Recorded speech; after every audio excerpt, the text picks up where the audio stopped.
Dobrý den.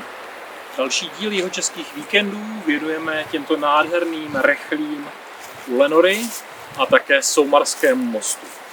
Takže dozvíte se spoustu zajímavostí, jak o těchto nádherných rechlích, tak o nástupišti vodáků u Soumarského mostu.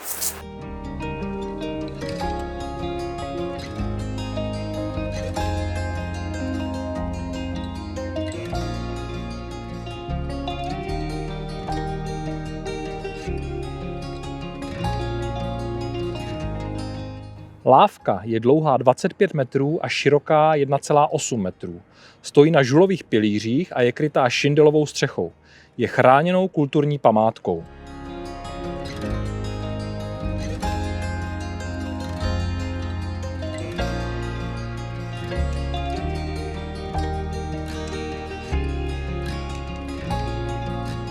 Neobvyklé slovo rechlé pochází z němčiny a znamená hrábě.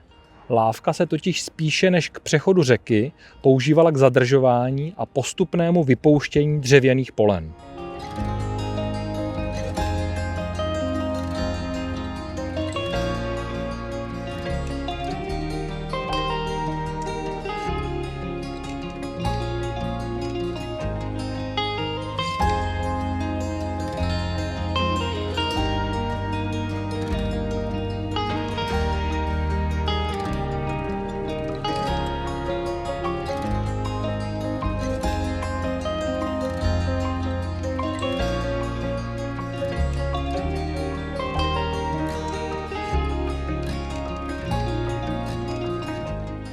Díry v této dřevěné podlaze slouží k zasunutí trámků tak, aby se zachytávaly špalky, které plavou po řece Vltavě. Tyto špalky potom následně pluly až do papíren ve Větříně.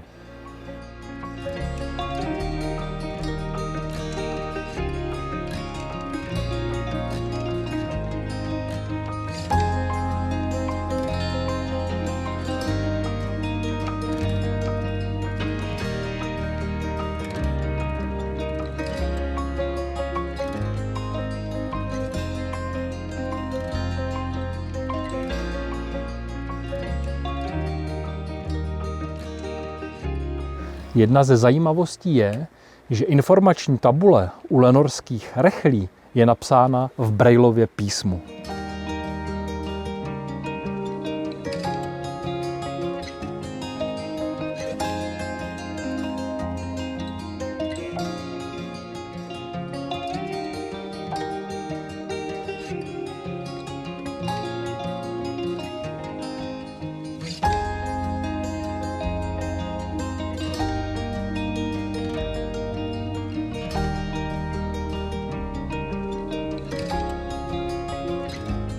Soumarský most, jedna z atrakcí Šumavy, známá tím, že je to nástupiště pro vodáky. Jsou tady taky krásné rašeliniště, které je možno navštívit s úžasnou věží, z které je výhled. Původně to byl asi jenom takový brodek na Zlaté stezce, kudy museli kupci přejít teplou Vltavu. Dnes je tady tato betonová konstrukce, betonový most a je tady spousta zajímavých cyklostezek, pěších stezek. Určitě je to jedna z možností na šumavský jihočeský výlet.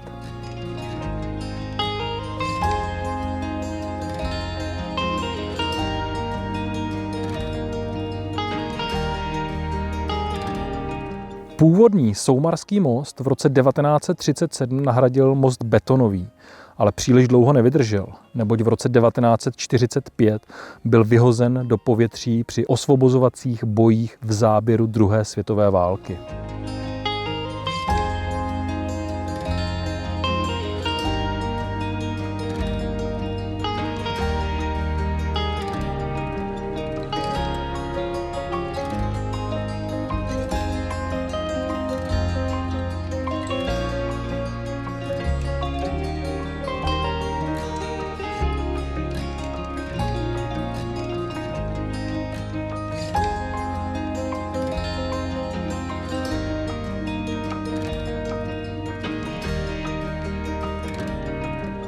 Na Soumarském mostě, kromě nástupiště vodáků a krásného rašeliniště s vyhlídkovou věží, je i muzeum lehkého opevnění. Je tady řada takovýchto bunkrů a je možný se na ledacos podívat.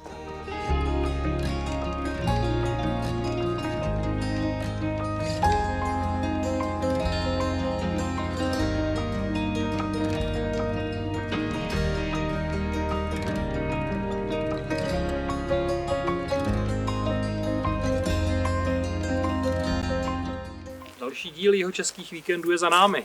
Tentokrát Soumarský most, nástupiště pro vodáky, tábořiště, lenorské rechle a také zajímavé bunkry zde u Soumarského mostu. Takže těšíme se příště na viděnou a mějte se krásně a vyražte na výlet.